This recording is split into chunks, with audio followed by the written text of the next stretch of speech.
Buckwheat है। इस पौधे में बहुत ही ज़्यादा संख्या में परजीवी आते हैं, वो चाहे रस चूसने वाले कीट हों, चाहे पत्ते खाने वाले कीट हों या तना खाने वाले कीट हों, उनका भक्षण करते हैं। नवंबर से लेकर और 15 जनवरी तक इसको लगाया जाए। उसके बाद से मत लगाइए, ज़्यादा गर्मी ये फसल बर्दाश्त नहीं करती है। कि आप अगर लाइन सोइंग कर रहे हो तो आप 4 से 5 अपनी मुख्य फसल के बाद एक लाइन इसकी करें।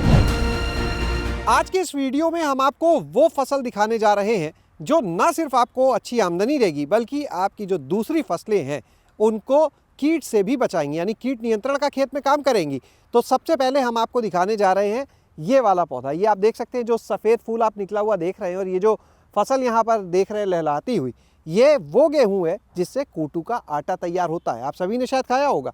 तो चलिए आपको मिलवाते हैं अजमेर में स्थित भारतीय बीजीय मसाला अनुसंधान केंद्र के वैज्ञानिक डॉक्टर के गुप्ता जी से, जो आज हमें ऐसे पौधों के बारे में बताने वाले हैं। डॉक्टर साहब, बहुत बहुत स्वागत हमारे साथ गाँव जंक्शन। धन्यवाद। बहुत से ऐसे पौधे होते हैं जिनका हम उपयोग करके कीटों को नियंत्रण कर सकते हैं, जिनको हम अपनी भाषा बोलते हैं सस्य तरीके से कीट नियंत्रण।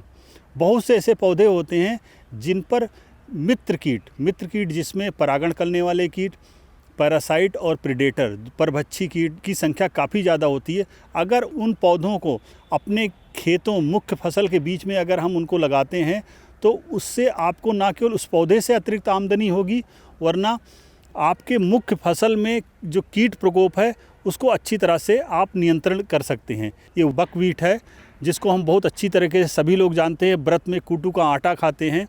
ये वही पौधा है। इस पौधे की एक खासियत है कि इस पौधे में बहुत ही ज़्यादा संख्या में परजीवी आते हैं और परागण करने वाले कीट आते हैं, जिससे हमारी दूसरे फसल को न केवल परागण करने में हेल्प करते हैं, मदद करते हैं, वरन जो दूसरे फसल में लगने वाले कीट, वो चाहे रस चूसने वाले कीट हों, चाहे पत्ते खाने वाले कीट हों या तना खाने वाले कीट हों, उनका भक्षण करते हैं। इस तरह से इस तरह के पौधों को लगा करके हम प्राकृतिक तरीके से अपनी फसल में लगने वाले कीटों का प्राकृतिक नियंत्रण कर सकते हैं।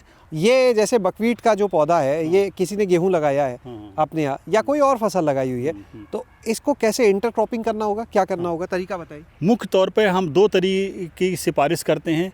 पहला तरीका है कि आप अगर लाइन सोइंग कर रहे हों तो आप 4 से 5 अपनी मुख्य फसल के बाद एक लाइन इसकी करें, या फिर आप इसको खेत के चारों तरफ इस फसल को लगा सकते हैं। तो इस फसल में जितने भी परागण और कीट नियंत्रण वाले पैरासाइट प्रेडेटर आते हैं, वो आपकी मुख्य फसल में आने वाले कीटों को अच्छी तरीके से नुकसान करने से बचाते हैं। और इसको लगाने का सही समय नवंबर से लेकर के दिसंबर है या जनवरी फर्स्ट वीक तक, इस समय लगा सकते हैं। आप इसको खरीफ में नहीं लगा सकते हैं। लेकिन अगर इस समय लगाते हैं, जैसे हम सरसों में देखते हैं माहू का प्रकोप बहुत ज़्यादा होता है, पूरी फसल में माहू भरी रहती है।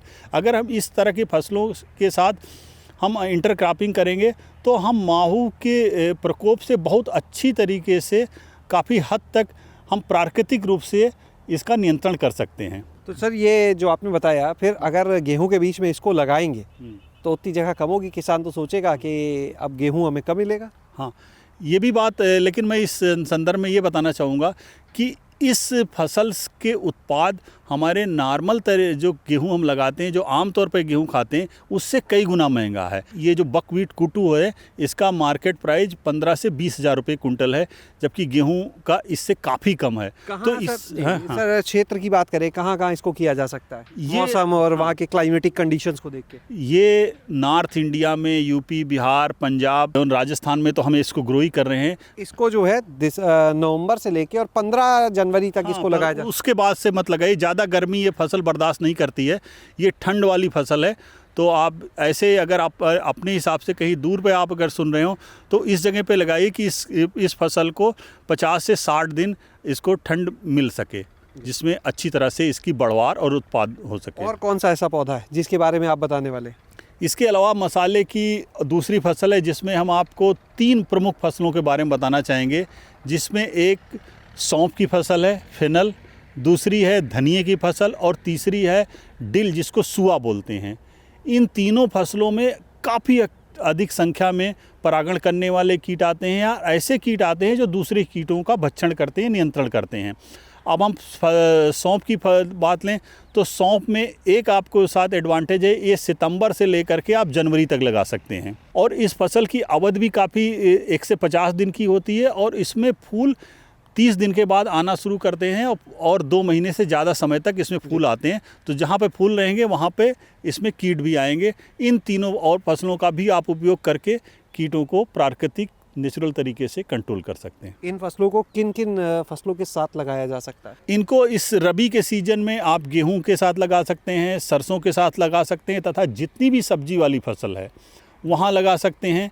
आपके किसी आर्चर्ड में है तो आर्चर्ड में लाइनिंग में सोइंग कर सकते हैं जिस पे ये पौधे अट्रैक्ट होंगे, कीट अट्रैक्ट होंगे और फिर वही अल्टीमेटली जा कर के नियंत्रण करेंगे मुख्य फसल में। आपके इस वीडियो को देखने के बाद हमारे जो दर्शक हैं उनके कई सवाल आने वाले हैं, उसमें एक सवाल ये भी होगा बीज कहाँ से मिलने वाला है? मुख्य तौर पे आप देखें नेपाल या हिली रीजन सिक्किम इस जगह पे काफ़ी होता है।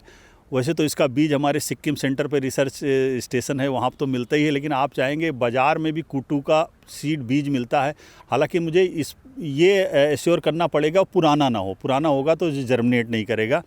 अदरवाइज इस संस्था से, हमारे संस्था से भी प्राप्त कर सकते हैं सीड जो है। मसाले वाली फसलें बताई आपने, सौंफ, जीरा, ये तो आप ही क्या बीज में हमारे यहाँ मिलता है और सर्टिफाइड सीड कहीं से भी ले सकते हैं। जो है कुछ कंपनियों को हम लोगों ने लाइसेंस दिया है जो हमारे यहाँ पे सीड डेवलप किया गया है, तो पूरे भारत में सर्वत्र उपलब्ध। बहुत बहुत धन्यवाद सर इस महत्वपूर्ण जानकारी के लिए। तो आपने देखा वो पौधे, वो फसलें जिन्हें लगाकर न सिर्फ आमदनी बल्कि दूसरी फसलों की पूरी सुरक्षा भी। शैलेश अरोरा, गाँव जंक्शन। गांव जंक्शन को सभी सोशल मीडिया प्लेटफॉर्म्स पर फॉलो करें। व्हाट्सएप चैनल और जीमेल आईडी पर भी संपर्क साध सकते हैं।